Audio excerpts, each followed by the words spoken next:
ভুয়া মুক্তিযোদ্ধাদের চিহ্নিত করার লক্ষ্যে বিশেষ করে মুক্তিযুদ্ধের সময় যাদের বয়স 12.5 বছরের কম ছিল তাদের মুক্তিযুদ্ধ তালিকা হতে বাতিলের জন্য সুপ্রিম কোর্টে লিভ টু আপিলের পদক্ষেপ গ্রহণ করা হয়েছে। মুক্তিযোদ্ধা কল্যাণ ট্রাস্টের আওতাধীন বেদখলকৃত স্থাবর সম্পত্তি উদ্ধারে প্রয়োজনীয় ব্যবস্থা গ্রহণ করা হয়েছে। গৃহায়ন ও গণপূর্ত মন্ত্রণালয় কর্তৃক গৃহীত বরিশাল, রংপুর, ময়মনসিংহ উন্নয়ন কর্তৃপক্ষ আইন এর খসড়া তৈরির কার্যক্রম নেওয়া হয়েছে।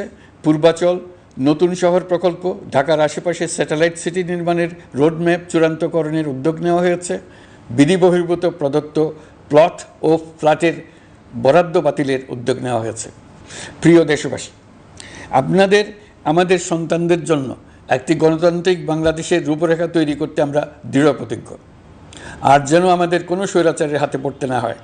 আমরা যাতে বলতে পারি আমরা একটি গণতান্ত্রিক দেশে বসবাস করি, আমরা যাতে সকলেই দাবি করতে পারি যে এই দেশটি আমাদের, আমরা সেই লক্ষ্যেই কাজ করছি।